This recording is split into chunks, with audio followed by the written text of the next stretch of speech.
They've concluded with the group photo. Thank you everyone for your patience. So we're gonna go to our next speaker. So again, I'm gonna post the agenda in the chat box so that we all follow the agenda. We're running late, and thank you for your patience, and we'll try to meet up with time.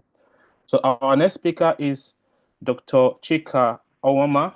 He is the Deputy Director and Head of the Microbial Department at the Nigerian Institute of Medical Research. Dr. Owama will talk to us about multi-omics approaches to understanding host environment interactions in West Africa. Over to you, Dr. Owama. Please Are you on confirm mute? you can hear me. Oh, yeah, we can hear you. Please go ahead. All right. Good morning, everyone. Depending on where you are, it could be a good day to you. Glad to be here and to discuss a topic dear to my heart. Thank you for all you do, Tango and the team.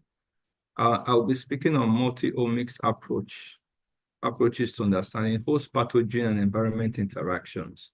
I hope to just bring a few things for us to discuss. I'm looking forward to it being something that will stir us to think of what we need to do for ourselves and for our country. So, Nigeria is this amazing giant of Africa, a bit of contradiction in different ways. There are several estimates of our population, no real figure. But the other thing that's interesting is that births keep coming. If we go by this 5.2, we will keep increasing. And that means we need to really do some work to make sure we secure ourselves, our future generation. I try to put up the top causes of death in Nigeria, both for males and female. You still see that infectious diseases are still top up there. But we also see non-infectious disease, stroke, coming up. Ischemic disease. And these are things we also need to talk about and handle. Now, I'll quickly do a bit of introduction to multi-omics. I picked some of these from open websites, so people can also go and pick this mostly from open websites. So the first thing is, some people call it multi-omics, some people have a dash, some people just call it integrative or pan-omics. The important thing really is that it's about a time when we are pulling data from different sources. It can be genomics, it can be epigenomics, transcriptomics, microbiome. We are pulling them all together in such a way that we're able to analyze data and be able to find out what is going on.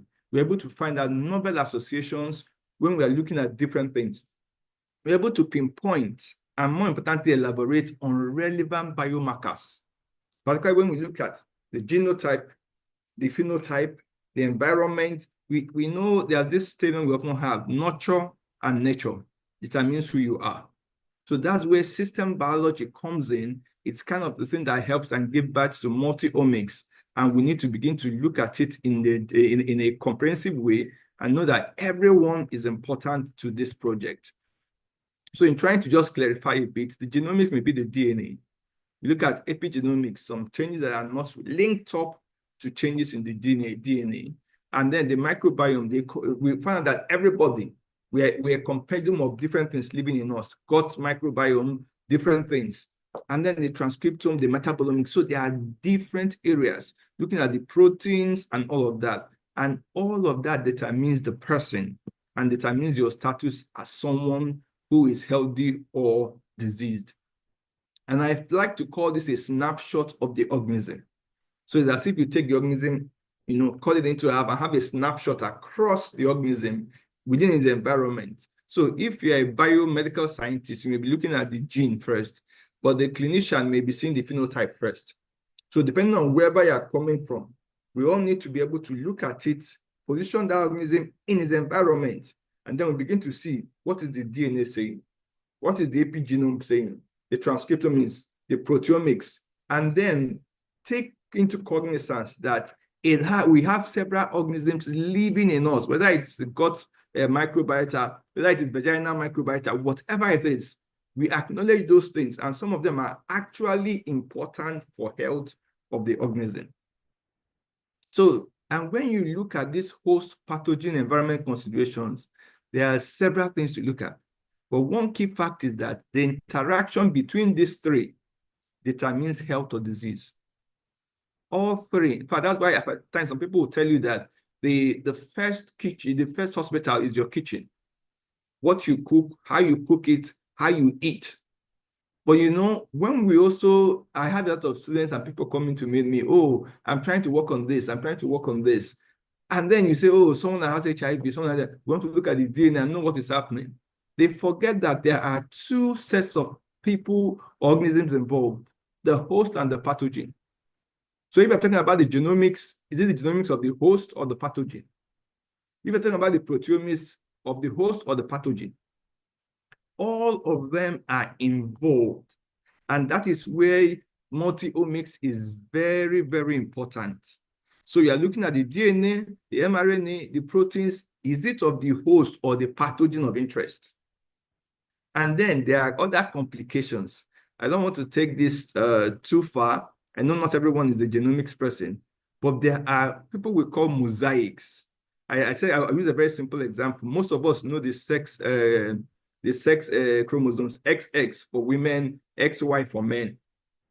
Now that XX, the woman gets one from the father, gets the other one from the mother. But the cell, in trying to keep things normal, just activates only one. So in your palm here, or in your skin here, you may have the X from your father activated, while on this other arm it may be from your mother. So you are actually a mosaic, and different things can happen. And that's where people start looking at, oh, in the same organism, look at a cancerous cell versus a normal cell, that one that doesn't have cancer, and see what are the differences you can pick. And that's why some people may have a particular cancer in the particular cell, not in another place, because those cells may actually be different from each other, even though being in the same organism. When we talk about the environment, it's also equally diverse. Behavioral practices, lifestyle, what are your exposures? So we may be in Lagos and we have a lot of bustle. People don't sleep so much. They wake up very early and they go back home very late and they wake up very early again. And over time, it begins to drain them. But in pH there, you also exposed to a lot of things. I know about gas flaring, and a lot of that is in the air, and you have been breathing it for so many years that you have been living there. How does that impact you? And then there is the other complexity for us in Africa, where we have co-infections. This is just a snapshot from a kit I developed for febrile illness, where people, you will think, oh, people that have a fever is malaria. Most of the time, it's not malaria.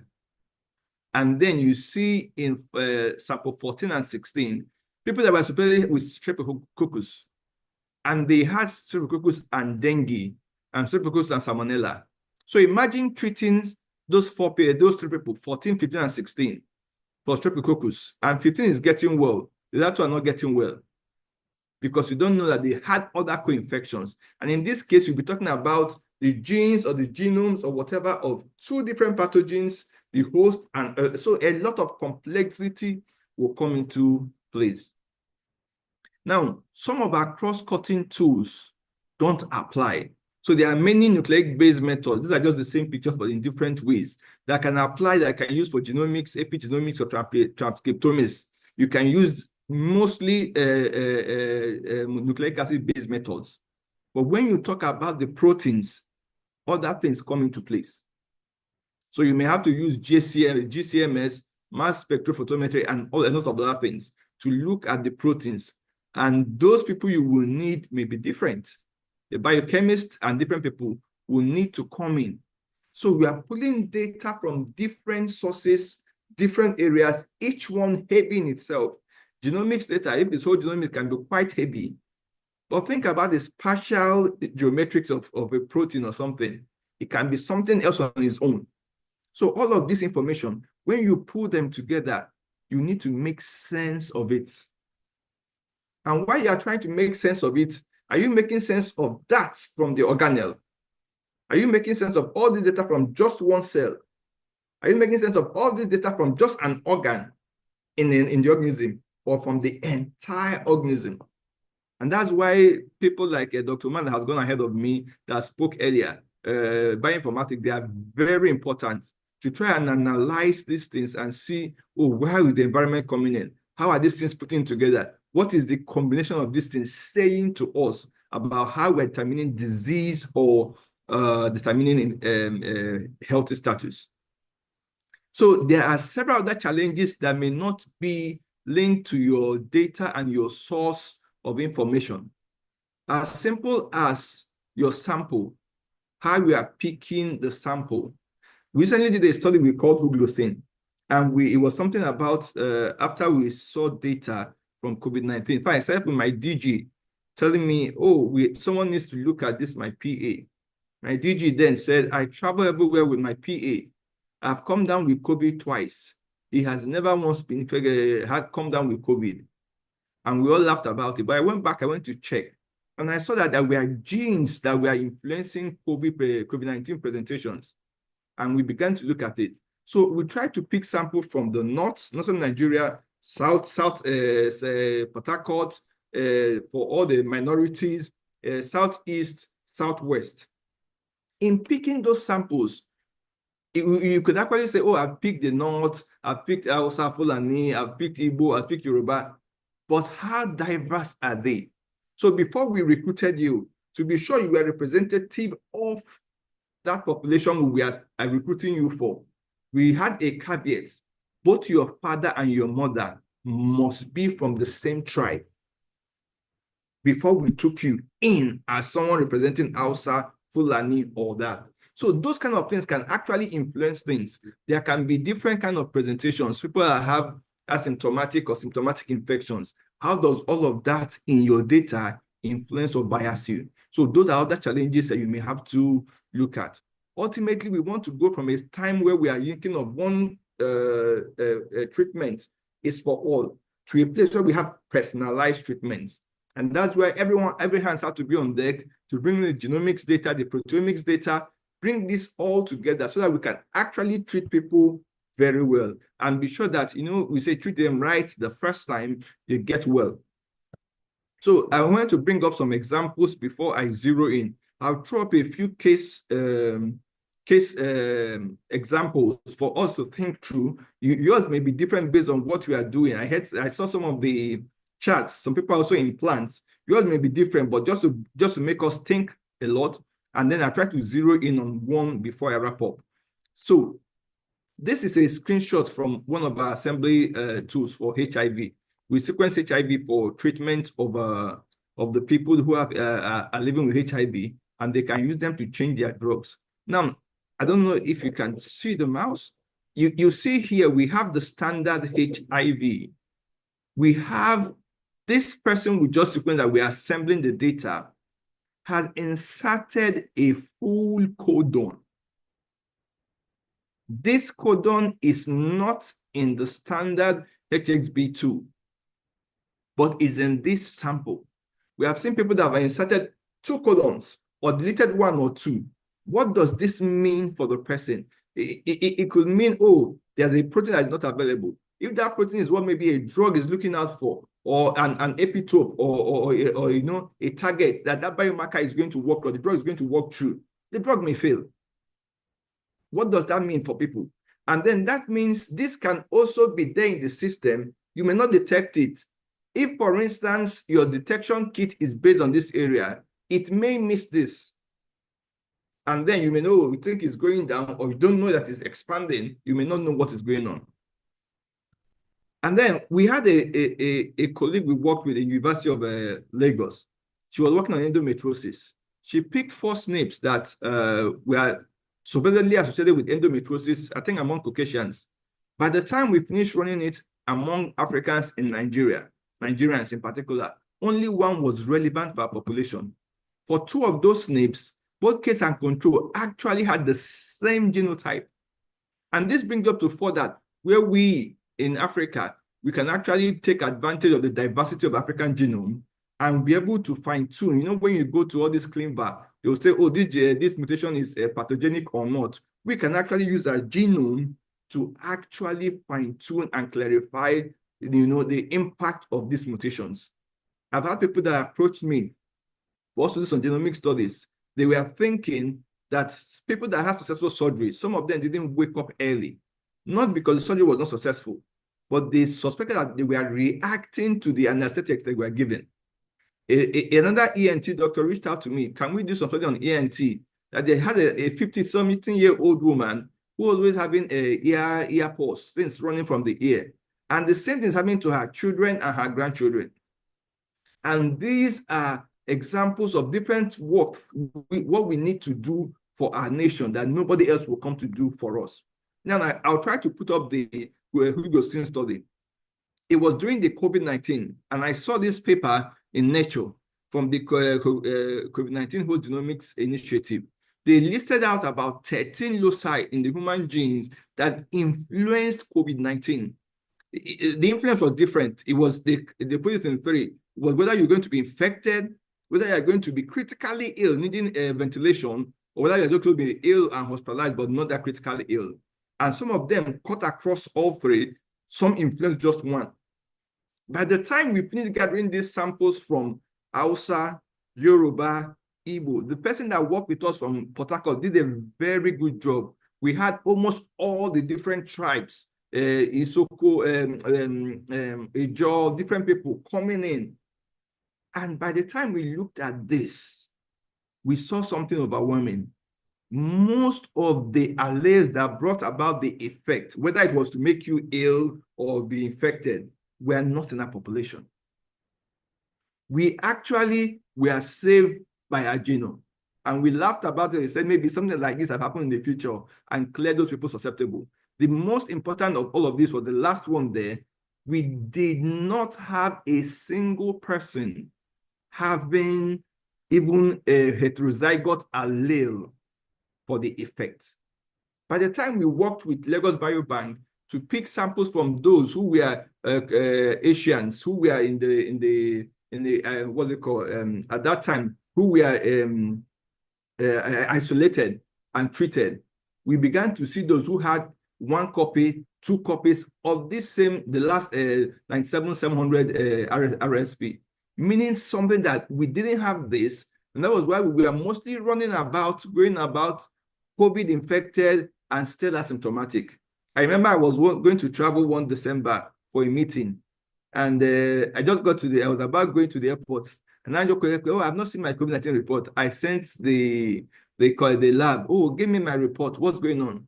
They said, sir, you are positive. I said, hello, excuse me, I'm about traveling. I packed my bag. What are you saying? Unfortunately for me, I developed one of the kits for COVID-19 at the time, and they told me, sir, it was your kit we used. He says you are positive. And I had to go back home and said, okay, it's all right, I'm not traveling. So some of those things, we have to begin to look at them. Now, you must not be a very big person to look at it. I tried to put this slide to show you that even from your MSc, PhD, you can. I had 2 of my PhD students who are working on infertility, but they are tracking, cutting across like a snapshot of that individual I mentioned earlier. They are looking at sperm counts. They are talking about infertility. They are explaining fertility where every other thing is working by the sperm count and all that. You should actually be able to have your babies, but you're not having babies. They are looking at anti-sperm antibodies. They are looking at key infections. They are looking at mutations at different time points in the infertility pathway, whether it's for the man or the woman, and then trying to come up with something. It's an example of what you can do, even in the sense of multiomics, to do something. So this person just finished defense for her PhD. She looked at serotonin and effect on depression. And then she looked at the long and short. She did CMV analysis. She did some SNPs analysis. She measured the hormones themselves. She measured some testosterone and different things that were also linked with them, and tried to come up with which ones are influencing depression in our people. Now I try to focus on HPV as I end.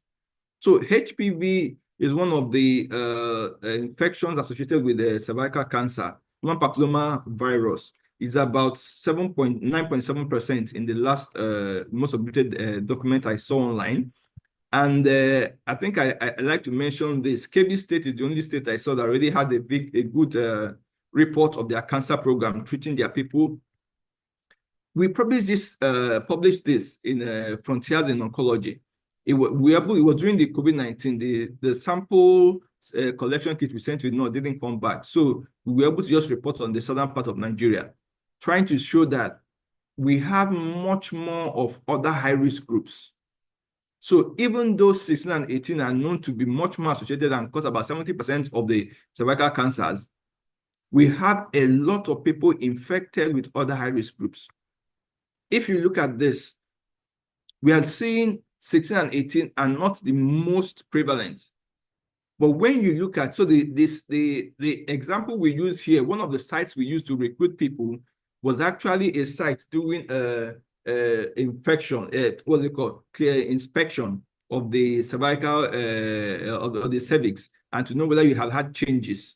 So we're able to link it up with, oh, were there changes in the cervix for you, for those who could give us their results? We saw that now you see 16 and 18 are coming up higher with those who had VIA positive results. But there were others who had other strains, who had other strains and had VIA positives. So we need to look at this.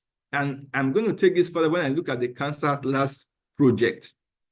The other part I wanted to mention here also is that in terms of bringing in the environment and the risk factors, if you take alcohol, your risk was 1.7% of being infected.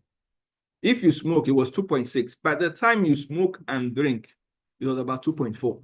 That will be the odds of you having HPV infection. So the environment, the lifestyle also counts. Now, I'm going to put this up so that we can also try and look at this later. Two key papers that use multiomics to investigate HPV and cervical cancer. I particularly like this. From their graphical abstract, it's very exciting. So they had this number of patients, 106. They were able to capture the virus, looked at the RNA. You could think of transcriptomics. Looked at, oh, where is the HPV integrating in the host cell? They found that the integration point was non-random. It wasn't random. So the HPV were choosing places that were always replicating to integrate itself. And then they also looked at which of them was productive of oncogenes of the E7, E6, E7. They were able to find out that, oh, those that were productive were the ones that were going higher. So you can imagine you may have two people who have CNS1 or CNS2. One person proceeds to cancer, another person does not go on to cancer. It could just be their host DNA. Maybe one person has good DNA repair gene, another person doesn't have. So these are different things. It just gives you a good example of how we can use multi-omics and tease out issues and begin to even discover new drug targets and new areas we can actually zero in and be able to make a difference for our people. In wrapping up, I wanted to just talk about some of these challenges that go against some of these things. I'll try not to be very, but you know, we have health personnel interrelationships where people are fighting about who is the head of the lab or who should be in the lab. When we talk about this genomics, how many clinicians understand it? How many clinicians will use the genomics result to treat their patients? Is government supporting genomics research? You know, the government, they can easily make a road, 10-kilometer road. People will see, oh, this government is working. Rather than invest that money in a genomics project that nobody will see anything and people will think they are not working. Many institutions may want to buy equipment, but not the research. Some of those equipments, they may not even have the personnel to use them, and they may be in cartons years after they have been bought. How do we build capacity to utilize this data and network? How do we work with colleagues to train? You know, the truth of the matter is someone has to generate the demand. The clinician, the pharmacist, they have to generate the demand. Government has to support these things, develop things. Government is not being used by the government of the country. Who else will use it? So we need to look at all of this. More importantly, use a One Health approach to look at these issues. Just in making a few recommendations, we need to collaborate. We need to identify low-hanging fruits. Look at how we can build capacity for omics. More importantly, not just to generate the data, to interpret it And that's where I will emphasize what Dr. Omar has said before. And that's where it's important, because you see, you can generate this data. Anybody can generate data now. But it's your ability to interpret it and be able to use that to produce, to change practices and generate products. And that is what is like more than $1 billion industry globally, which we need to key in as Africans. I want to thank you all. And I noticed something Omar said. Many of these people here were my interns or students at some point. Over 90% of them are out of the country.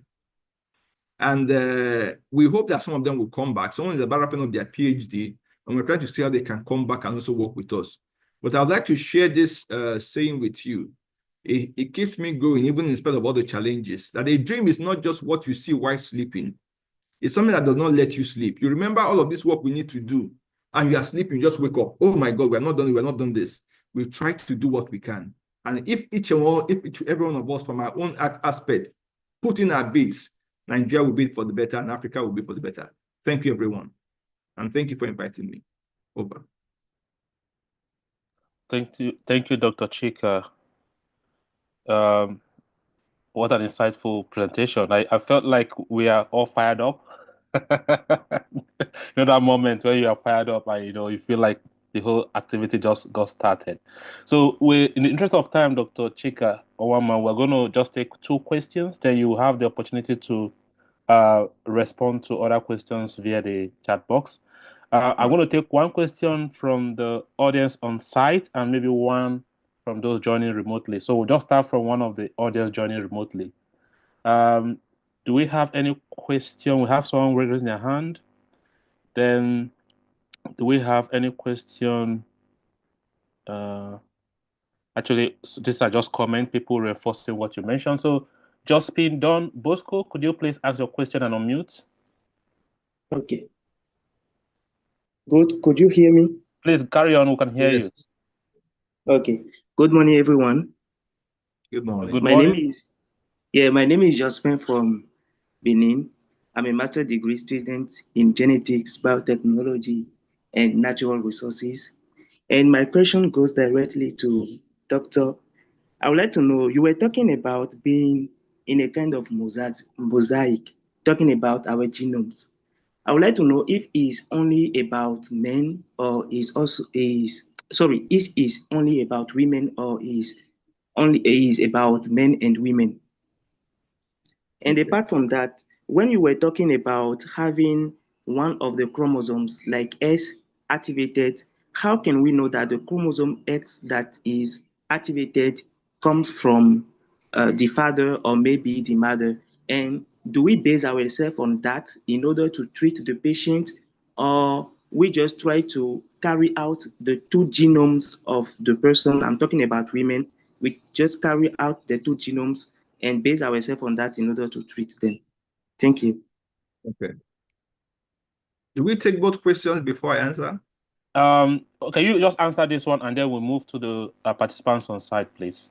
Okay, thank you so much for the question, Josephine. I just try to use that an example I think most people will relate with, because I know most people know about X, Y, XX, So it's not really important trying to find out which of the X is causing the problem and which cell has it. Most of the time, what they do is if a person has a cancer, they may want to look at the cancer gene, maybe pick a tissue from the cancerous tissue and or organ, and then compare it to another cell from the same person, trying to find out what went wrong or what it's there. I spent some time at the Emory CDC, Emory University. They were even sequencing dead fetuses, people that had abortions. They sequenced them, did microarrays on them, Affymetrix, big arrays, and tried to pull together the data and find out where the mutations were. So when the patient, the parents come back again, they know how to treat them. So it's not really necessary to find out which one is causing the issue or which one, but just to understand what is going on, that we actually mosaics. There's the cells, you may find out why is someone having, what's it called, cancer of the kidney, or not cancer of the stomach. Why is someone having this other cancer, not this other cancer? So some of those things are where it comes in. So in the terms of the multiomics, you look at what you can compare and be able to help us get some information that is generalizable that we can use to also influence policy practices and products. So that's the sense we will use that. I think that's, yeah. Thank you, Dr. Chika Onwuama. There are some questions on the chat box, so please feel free to respond to them. Do we have any one on site who would like to ask a question, please? Just one question, so that we can move to the next speaker. Control, do we have any? Okay, go ahead, please. Yes, my name is Dr.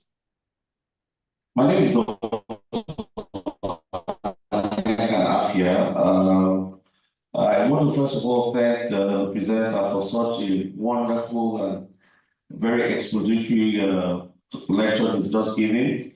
My question is in terms of government policies and awareness. I don't know, I know that this is the second time that we're having this meet. I don't know, are they biobanks in Nigeria? That's one. Then two, how do we drive this message to policymakers, to people like you rightly say that politicians will be more interested in road construction than in doing the development? How do we get at least to start to look like as if we are on track to getting some things and domiciling those in this your lecture, you know, we would have been looking at things one-sided. When you talk about the genome sequencing, you're looking at the HIV, this you're looking at only one side. The pathogen, you're not looking at the also. You understand? So there's that gap between the host and the pathogen itself. How do we push the drive, the government policy drive, in terms of this research and development? And again, like I said before, can't we develop our own biobanks here in Nigeria? Thank you. Thank you. I see. It just confirms you engaged well with. At some point, I was wondering if you were hearing me. So biobanks, there are biobanks in Nigeria. In fact, in Naima here, there's a very big biobank. It's 3 stories, and it's large. It's just been established. We're trying to work with different people to set it up. I know IHB and also the biobank that worked with the H3 Africa. And then I know on another project, Dr. Ndodo will be talking about the environment for genomics. I know we're also working on the genomic consortium to set up a biobank. But we can also start something. For instance, if you're a clinician or an expert in diabetes, you can work with the people and start something.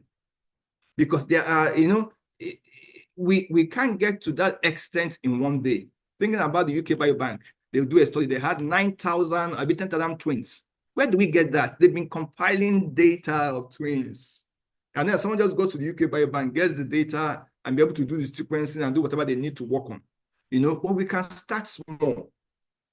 That's one of the things I'm an advocate of. You know, being that we are still doing advocacy, each and every one of us have someone in government that we have access to. Keep talking to them. But let me surprise you. It also starts with us all. I don't know if any of us have had someone, a relative that died, or a relative that has money. I come from Anambra State. And someone recently told me that someone was burying someone and killed 1,000 cows. Let's say, for instance, that person died from diabetes. Instead of that 1,000 cows, you could have done an endowment to research on that diabetes. If we begin to engage with ourselves, our people, that's how they say this abroad, some of them. Someone died, oh, they have money from this. Okay, let's set up something. Let's begin to research on this, that no one else will die, or I will help someone else that has this. So instead of going to all this, I'm in Lagos now, Yoruba, you know, you can go to a party, you can receive different gifts. Oh, these people will give you, these people will give you, instead of all those different gifts, some of them very expensive items. you can pull that money together, set up a research, a philanthropy. During COVID-19, the kit I developed for SARS-CoV-2, it was sponsored by a philanthropist, the co-founder of GTB. 20 million was given to us to develop that kit. So we can all start this and start small and keep advocating. And in ending this, I'll say we are all members of a team. I mentioned when I was talking, there's a place you need the bioinformatics, there's a place you need the biochemist, there's a place you need the genomics. I just finished over this on Saturday, finished sequencing, we did 16S sequencing for trying to look at microbiome from oral, people that were living in HIV, swab their mouth, that people that had sores, try to look at what other microbiota is in their body that is making those people have sores, different from others who don't have sores. And we took their extracted the whole DNA, RNA, and we did 16S sequencing to find out which other things are there. I did the genomics work. I finished the sequencing work. I sent it to the microbiologist. I said, I don't know what people are speaking my broken here. I could not understand the different genomes, different things. I just said, I finished my own sequencing, see your results. I sent it to them, and they're looking at it. You know, so all the teams we come together. It's only in Africa we begin to think we are, if you show your proposal to the next person, they will take it away. No, synergize, even abroad, even if you are the person's enemy, they will work with you, because working together in a disciplinary team, you will get the big multi-million-dollar grants. Thank you, everyone. I have a wonderful meeting. Yeah. Thank you, Dr. Chika Owama. I have so many things to talk about, and also but to kind of support your comment. But in the interest of time, I really have one responsibility now, is to get us back on track on time. So I'm just going to move to the next presenter. Thank you, Dr. Chika, for coming. I really appreciate, and I hope we can continue this conversation.